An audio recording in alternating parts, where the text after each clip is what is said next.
যে আমাদের মাঝে সামনে আসতেছে কুরবানি। এই কুরবানিটা আমরা করব।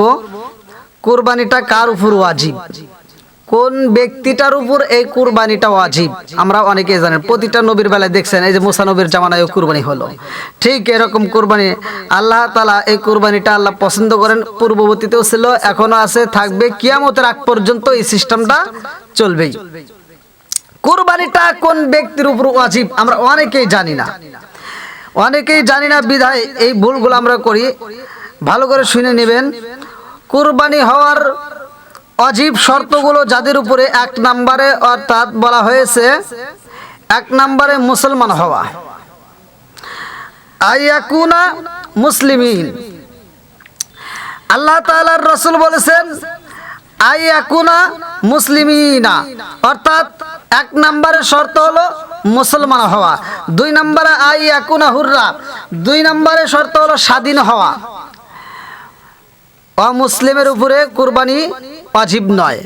যদি কোনো ব্যক্তি মুসলমান হয়, মুসলমানের উপরে যদি কোনো ব্যক্তি মুসলমান হয় তার উপরে কুরবানি ওয়াজিব হবে। আর স্বাধীন হওয়া, দুই নম্বর হচ্ছে স্বাধীন হওয়া। কোনো বন্দির উপরে কুরবানি ওয়াজিব নয়, অথবা কোনো সফরকারী সফরে আসছে সেই ব্যক্তির উপর কুরবানি ওয়াজিব নয়। তিন নম্বরে মুকিমা, আইয়াকুনা মুকিমা, স্থায়ী হওয়া, অর্থাৎ মুসাফিরের জন্য নয়, স্থায়ী। যেই ব্যক্তিটা স্থায়ী ওই ব্যক্তিটার উপর কুরবানি ওয়াজিব। চার নম্বরে আইয়াকুনা মালিকুন নিসাব, চার নম্বরে নিসাব পরিমাণ মালের মালিক হতে হবে। এখন নিসাব পরিমাণ মালের মালিক এটা আমরা অনেকেই জানি না। সেটা হলো 7.5 ভরি স্বর্ণ অথবা 52 ভরি রূপার সমমূল্যর টাকা সম্পদ, অর্থাৎ যদি তার কাছে এই টাকাগুলো থাকে তাহলে তার উপরে কুরবানি ওয়াজিব, সে কুরবানি দিতে হবে। যদি কোনো ব্যক্তি কুরবানি ওয়াজিব হওয়ার পরেও কুরবানি না দেয়, আল্লাহ রাসূল বলছে ওই ব্যক্তিটা যেন ঈদের মাঠে না আসে। বন্ধুরা রে আমার ভালো কইরা শুইনা নিবা, জগৎবাসীরা কুরবানির সবচাইতে বড় ফজিলতের কথাটাই আমি আপনাদের মাঝে বলতে চাই। কুরবানি ঈদুল আজহার দিনে আমার আল্লাহর কাছে সবচাইতে পছন্দের ইবাদত কোনটি রে বন্ধু? এইবার ভালো করে শুইনা নাও। ওই দিন আমার আল্লাহর কাছে সবচাইতে প্রিয় আমল হলো রক্ত প্রবাহিত করা। যদি কোনো ব্যক্তি ওই দিন রক্ত প্রবাহিত করে, কুরবানি করে, ওইটা আমার আল্লাহর কাছে সবচাইতে বেশি ভালো লাগে। ওই আমলটাই আমার আল্লাহর কাছে সবচাইতে বেশি দামি। এ আমার বন্ধুরা, 6টি পশু দ্বারা কুরবানি করতে হইবে। 6টি পশু দ্বারা কুরবানি করা যাইবে গো। এক নম্বরে আপনারা জানবেন, এক নম্বরে আমরা জানি গরু। আমাদের বাংলাদেশে বিশেষ করে আমাদের জন্য গরু, আমরা যেটা সচরাচর সবাই পাই বাজারে, মহিষ, উট, দুম্বা, ভেড়া, ছাগল, এই 6টি পশু দ্বারা কোরবানি করা হয়। আর এই 6টি দিয়ে কোরবানি করা জায়েজ, তাছাড়া অন্য কোনো পশু দিয়ে কোরবানি করা যাবে না। আর এই গরু এবং মহিষ এবং উট, এই 3টা পশুতে কয়জন শরীক হতে পারবে? আমরা শুনতাম অনেকেই আমাদের কাছে ফোন করে বলে যে হুজুর বেজর দেব না জোর দেব। মানে বিশেষ করে এটাই বেশি সমস্যা হয়। বিশেষ করে মুরব্বীরা এটা মনে করে যে জোর দিলে হবে না, বেজর দিতে হয়। মানে ওই যে শুনছে যে 1জন থেকে 7জন, অর্থাৎ তারা যুক্তি নিছে কোনটা, 1জন থেকে 7জন পর্যন্ত করবে। হ্যাঁ, হাদিসের ভিতরে এটাই আছে, এটাই সত্য, এটাই হাদিসের ভিতরে আছে, 1জন থেকে 7জন পর্যন্ত। কিন্তু এটা মনে করে যে 1ও বেজর 7ও বেজর, তাহলে 2জন দিলে বুঝি কোরবানি হবে না, 4জন দিলেও হবে না, 6জন দিলেও হবে না। এইবার তারা তালাশ করে, নাই 1জন, নাই 3জন, নাই 7জন, নাই 5জন, এরকম একটা বেজর তালাশ করে। কিন্তু মূলত বলা হয়েছে 1 থেকে 7। তুমি যদি পারো 1জনে দিবা, আলহামদুলিল্লাহ। তোমার যদি সামর্থ্য থাকে তুমি উট দিয়ে দাও। সর্ব উত্তম হলো উট দিয়ে, যার সামর্থ্য আছে সে করবে উট দিয়া। এটা আল্লাহর কাছে আরো বেশি পছন্দনীয়। আপনার যদি সামর্থ্য উট দিয়ে না হয়, আপনি গরু দিয়ে দেন, কোনো সমস্যা নাই।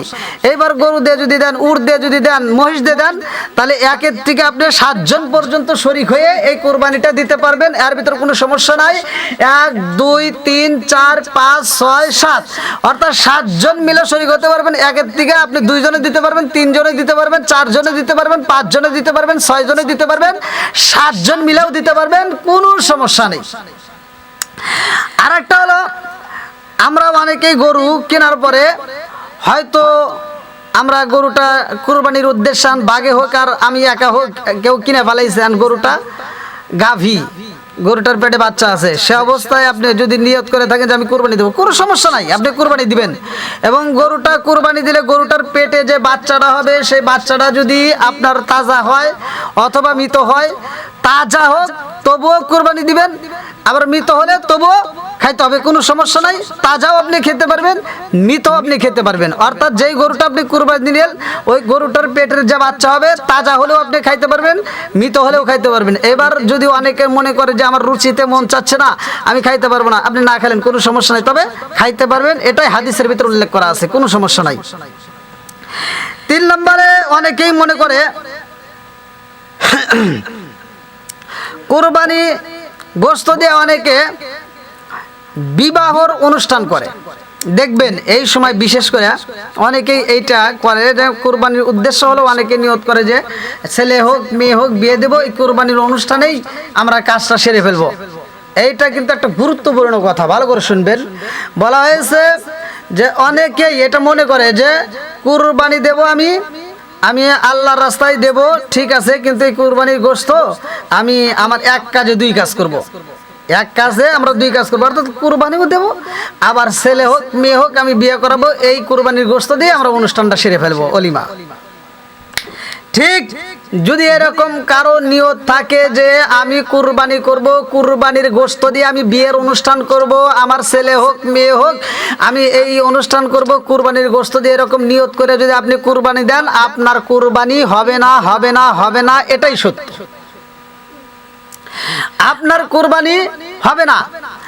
এইবার বিয়ের অনুষ্ঠানটা আপনি ওই দিন করতে পারবেন, বিয়ের অনুষ্ঠান আপনি ওই দিন করতে পারবেন, অর্থাৎ ঈদের দিন, যেদিন ঈদ আমরা অনুষ্ঠান করি সেদিনটায় আপনি বিয়ে করাইতে পারবেন, ছেলে হোক মেয়ে হোক আপনি বিয়ে দিতে পারবেন, কোনো সমস্যা নাই। তবে ওই দিন রোজা রাখা হারাম, যেই দিন রোজা রাখা হারাম সেই দিন বিবাহ করাও আল্লাহ তাআলা হালাল করে দিয়েছেন, সুবহানাল্লাহ। বিবাহ করতে পারবেন, আপনার ছেলে মেয়ে বিবাহ করাইতে পারবেন, কোনো সমস্যা নাই, কিন্তু আপনি কুরবানির গোশত দিয়ে বিবাহ করাবেন এই নিয়তে কুরবানি দিবেন, এটা চলবে না, এটা হবে না। তবে বিবাহর ব্যাপারে কোনো নিষেধ নাই, আপনি 365 দিনের যে কোনো দিন আপনি বিয়ে করাইবেন, ছেলে বিয়ে করাবেন, মেয়ে বিয়ে দিবেন, কোনো সমস্যা নাই, কোনো বাধা নাই কোনো জায়গায়। অনেকে আমরা মনে করি শনিবার বিয়ে করানো যাবে না, রবিবারে বিয়ে করানো যাবে না, অনেকে শুক্রবারে বিয়ে করাতে চায় না, সোমবার চায়, আবার অনেকে মঙ্গলবার চায় না, এরকম অনেকে মুরব্বীরা বলে না, এটা করা ঠিক না, এটা সম্পূর্ণই ভুল। আপনারা যে কোনো দিন বিয়ে করাবেন, আল্লাহর দিন প্রতিটা দিনই বরকত আছে, কোনো সমস্যা নাই, যে কোনো দিন বিয়ে অনুষ্ঠান করাতে পারবেন, ঈদের দিনও করতে পারবেন, ঈদুল ফিতর, ঈদুল আযহা, যে কোনো দিনে বিয়ে অনুষ্ঠান করাতে পারবেন, বিয়ে করাতে পারবেন, কোনো সমস্যা নেই। তবে কুরবানি ঈদের যে আমরা গরু কুরবানি দেই, কুরবানির গোশত যদি আপনি নিয়ত করে দেন যে এই গোশত দিয়ে আমি আমার সন্তান ছেলে মেয়ের বিবাহ অনুষ্ঠান চালাবো, তাহলে আপনার কুরবানি হবে না, এরকম নিয়ত কেউ করবেন না। আর একটা হলো আমরা কুরবানি জবাই করার সময় যে আমরা ভুলটা করি, অধিকাংশ কুরবানি একটা কারণে কুরবানিটাই নষ্ট হয়ে যায়। এমন একটা ভুল আছে কুরবানি করার সময়, যেই ভুলটা করলে কুরবানি পরিপূর্ণই নষ্ট হয়ে যায়, কুরবানিও হয় না এবং ওই গোশত খাওয়া হারাম। যদি কোনো ব্যক্তি কুরবানি করতে জবাই করতে যায় এই ভুলটা করে, তাহলে ওই গোশত খাওয়া হারাম, ওই পশুর গোশত খাওয়া যাবে না। হাদিসের ভিতর আছে যদি কোনো ব্যক্তি গরু জবাই করে, অর্থাৎ আমরা নিজেরা জবাই করতে পারলেন করবেন, কোনো সমস্যা নাই, জবাই করতে কোনো সমস্যা নাই, আপনি বিসমিল্লাহ আল্লাহু আকবার বলে জবাই করবেন, কোনো সমস্যা নাই। আল্লাহর নাম নিয়ে যে পশুরা জবাই করা হয় ওইটাই হালাল, ওইটাই হালাল, ওইটাই খাওয়া যাবে, কোনো সমস্যা নাই। কিন্তু এখানে প্রশ্ন হলো, অনেকে আমরা গরুটা জবাই করে নিজেরা করুক অথবা হুজুর দিয়ে করাই, দেখবেন কোনো কোনো হুজুররা গরুটা জবাই করে, বা কোনো কোনো মানুষ গরুটা জবাই করার পরেই ওই গরুটা জবাই করার পরে যে হাতের ছুরি থাকে ওই ছুরিটা দিয়া গরুর গলার যেখানে জবাই করা হয় গলার ভিতরে আবার পার দেয়, মানে ঘা দেয়, ছুরির মাথা দিয়ে কি করে ঘা দেয়, ঘাটা দিয়া গরুটারে তাড়াতাড়ি নিস্তেজ করার জন্য আঘাত করে, আবার গুড়া এরকম ভাবে আঘাত করে। তো এই যে গরুটা জবাই করার পরে যে আপনি আঘাত করলেন, ছুরির মাথা দিয়ে ঘা দিলেন, বিজ্ঞানীরা পর্যন্ত এটা রিসার্চ করছে যে আল্লাহ রসুল এটা কেন নিষেধ করছে, এটা কেন করা যাবে না, তারাও পর্যন্ত রিসার্চ করছে। হ্যাঁ, গরুটা জবাই করার পরে যে আমরা গরুর ছুরির মাথা দিয়ে যে ঘা দেই, পার দেই, গলার হলকমের ভিতরে আমরা যে আঘাতটা করি, এই আঘাতটা করার কারণে এই গলার ভিতরে একটা শিরা রগ আছে যেটা মাথায় মস্তকের ভিতর ঘিলুর ভিতরে গেছে, সেই রগটার ভিতরে আঘাত লেগে রক্তটা ছিঁড়ে যায় এবং গরুটা অতি তাড়াতাড়ি রক্ত জমাট হয়, স্ট্রোক করে। ওই গরুটা জবাই হওয়া অবস্থায় মারা যায় না, স্ট্রোকের কারণে মারা যায়। আর এরকম যদি গরুটা কেউ ঘা দিয়ে আঘাত করে হত্যা করে মাইরে ফেলায়, তাহলে ওই গরুর কুরবানির গোশত খাওয়া যাবে না, ওটা গোশতই খাওয়া হারাম।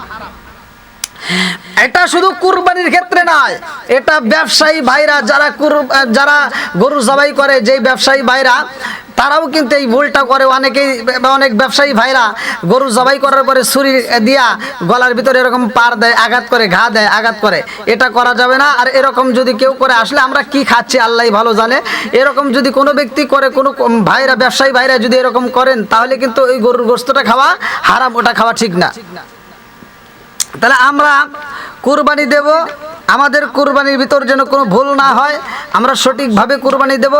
আপনি আল্লাহর রাস্তায় কুরবানি দিবেন, আল্লাহ তাআলা এই কুরবানিটাই এত পছন্দ করে যে ঈদুল আজহার দিনে আল্লাহর কাছে সবচাইতে প্রিয় ইবাদত, সবচাইতে প্রিয় আমল হলো রক্ত প্রবাহিত করা। রক্ত প্রবাহিত করা আল্লাহর কাছে সবচাইতে পছন্দনীয় ইবাদত। এজন্য আমরা যারা কুরবানি করব, কুলিল্লাহুম্মা মালিকাল মুলকি তুতিল মুলকা মান তাশাউ, আল্লাহ তাআলা ইজ্জত বাড়ায় দিবে। আল্লাহ তাআলা ওই ব্যক্তিটাকে পছন্দ করে যেই ব্যক্তিটা আল্লাহর উপর তাওয়াক্কুল করে আল্লাহকে রাজি খুশি করার জন্য যেই ব্যক্তিটা আল্লাহর রাস্তায় কুরবানি দেয়, ওই ব্যক্তিটার কুরবানি আল্লাহ পছন্দ করে। সবাই কোন আমিন।